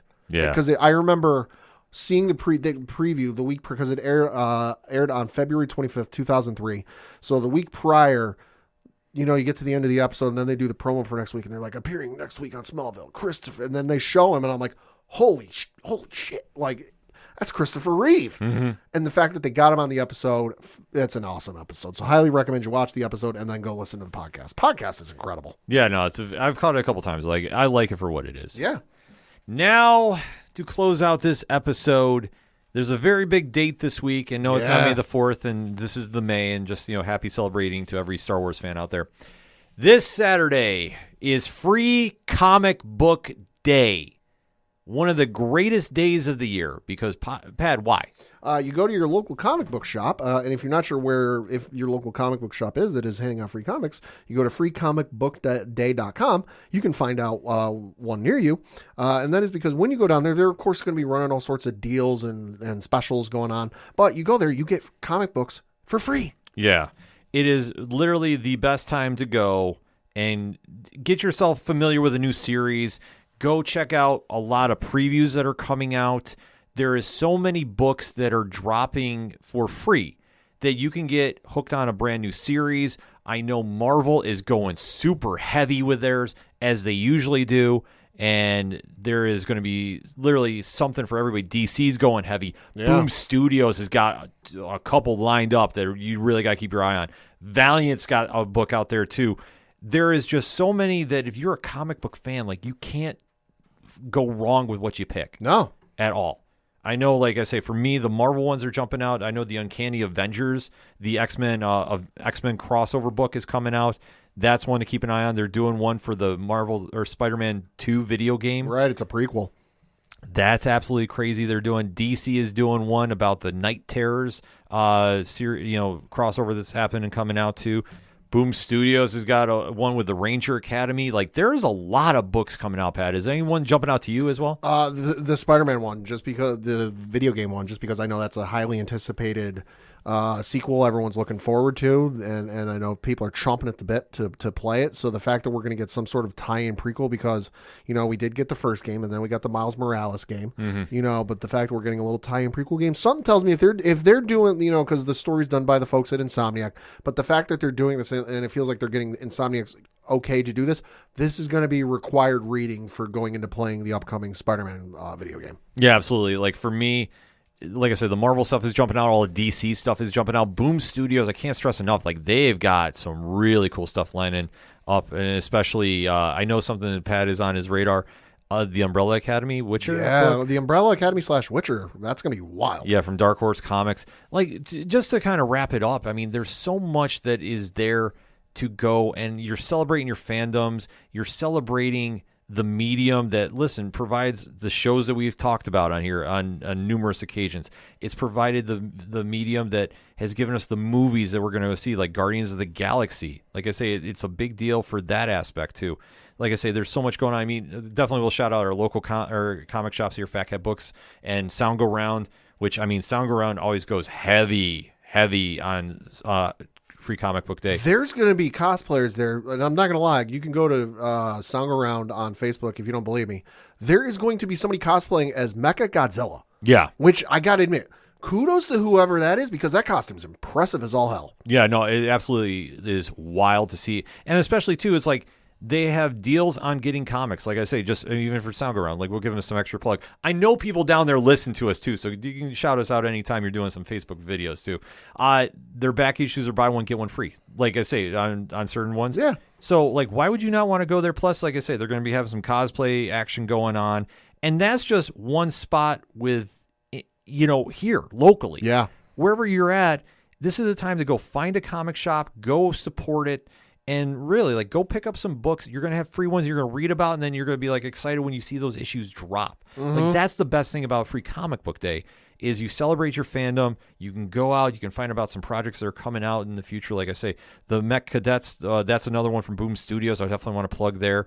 And there's such a wide variety. It's for all ages, too. So you can literally go there and find something for everybody. Yeah, and I mean, especially if you got kids. Yeah. If you got kids, but you can't spend all the money on comic books, bring them down there. Literally, free. You can walk in there, pick up the comics, and leave. And trust me, take this from me as somebody whose parents didn't necessarily have a lot of money and couldn't always go to the comic shops to pick up the latest issues of Superman, Batman, whatever. Like, I was reading the Superman Red, Superman Blue in, like, 2002 because I got it on a discount at a bookstore on vacation. But my parents took me one year to Fat Cat Books here locally for Free Comic Book Day because they heard about it on the news, and it was one of the best Saturdays of my life. Yeah. Because I got to go there, and I got to pick up free comic books that I read until they were falling apart. Take your kids. If you got a niece or nephew, obviously get permission from their parents first. Offer to take them down to Free Comic Book Day, and hey, there's nothing attached. You don't got to buy anything. It's all free. Yeah. Because I promise you, if your kid is into any of these characters or into superheroes or superhero movies, this is going to be a big day for them. Absolutely. Like, we can't stress enough. Like, they'll have free comics set out. They're going to have deals on other ones, too. This is something to go celebrate the medium, celebrate the fandom, go cosplay, go have fun, and definitely hit us up on the hashtag and let us know what you're doing locally, like what your shop's doing. Shout it out on Twitter. Like, shout it out on social media. Make this the event it's supposed to be, because this is literally a gateway to get more fans into the medium. That means more people are checking out books. This means more people are possibly going to have some stuff go translate to movies and TV. This is a win-win for everybody involved. Can't stress it enough. So we definitely want to shout out our local shops in town. They're going to be doing big events. Like I say, Sound Around has always been very kind to us here at the ODPH, so we definitely want to shout them out. And like I say, I'll even shout out Fat Cat Books too. Like I say, this is the place, just wherever you're at locally, go support it. Comicbooklocator.com, I believe, is the official website if you need to go find one in your area. So definitely make a point to go do that. All right, so taking us out with some comic picks. Pad, what you got lined up? First one we're going to talk about is Batman issue number 135, although as the legacy number is, legacy number 900. How crazy. I know, it's nuts. But this one written by Chip Zdarsky. Description of this is, it's Batman versus Red Mask in a brutal Gotham that's never known hope. Can the Dark Knight overcome the terrifying infection that Red Mask has unleashed? Only one thing is certain, he won't be able to do it alone. The conclusion to the best-selling The Batman of Gotham is so big it can only be contained in an oversized number 900 anniversary issue featuring the return of fan favorite artist Jorge Jimenez and a wild collection of guest stars, full of wild revelations and a new path for Batman. This is one issue you won't want to miss, close quote.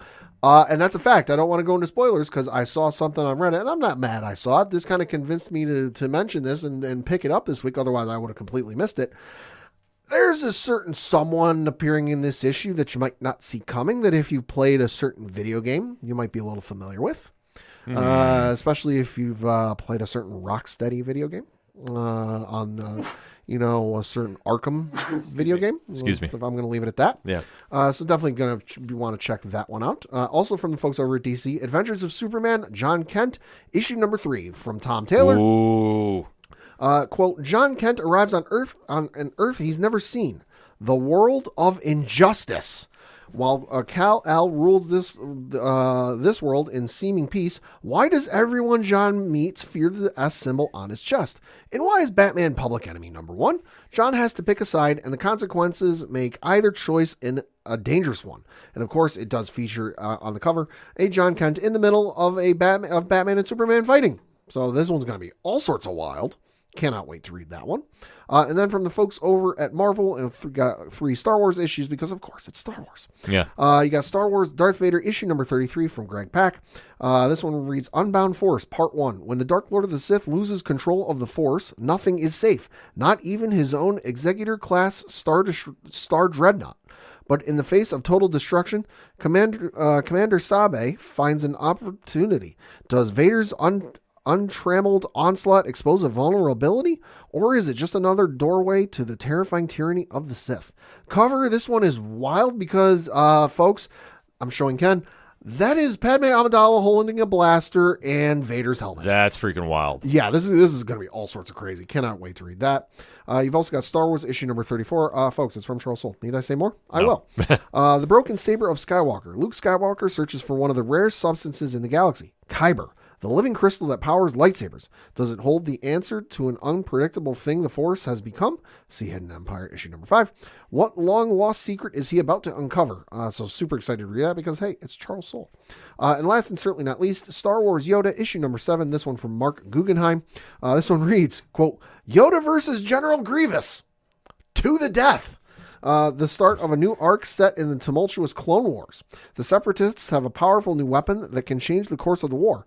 Can Yoda and Anakin Skywalker discover the secret of the weapon in time? So this is going to be super interesting because in every iteration of the Clone Wars, including the micro shorts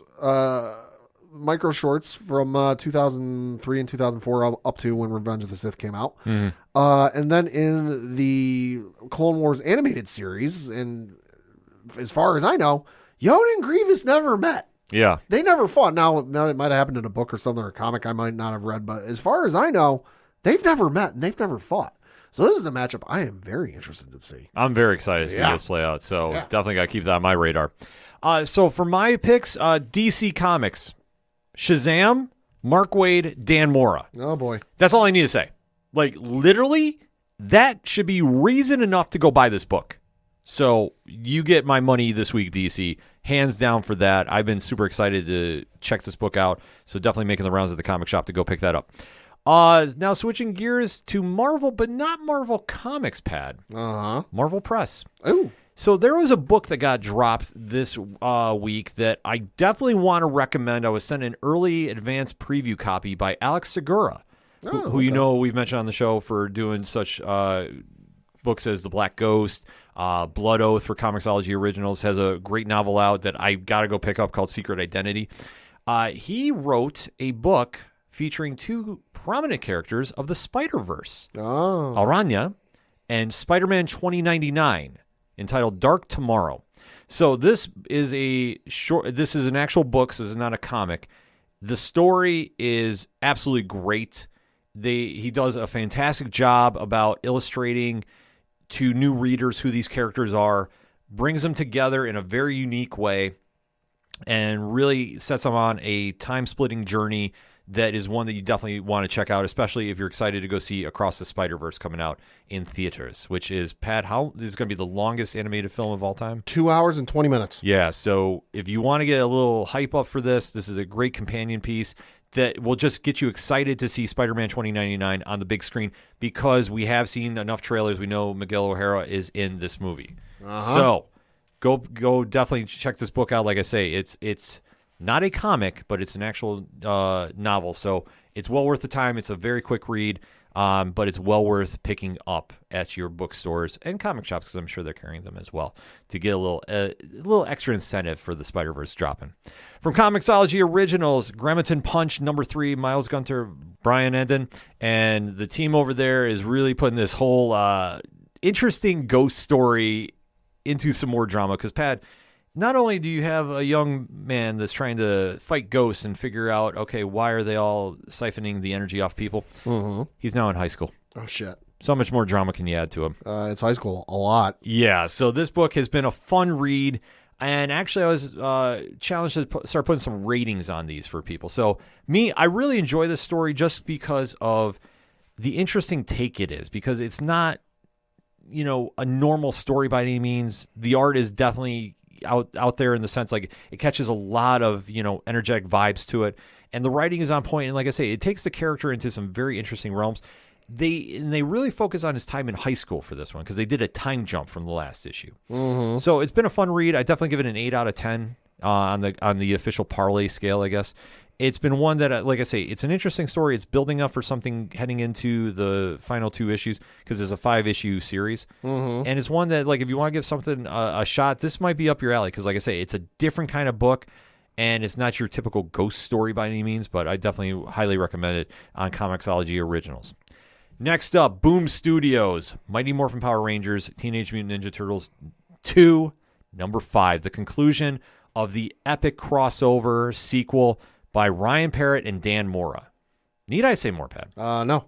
But the series definitely ends on a strong note. There's so many moments in this book that fans are going to be excited to talk about. The preview art alone, which Boom Studios was gracious enough to let us preview. Dude, this is just Dan Mora at his finest. Like, I'm just going to show Pat. That's very nice. Like, we have this. Yeah. We have this. Very nice. And then this. Oh, Jesus. Why is Shredder green?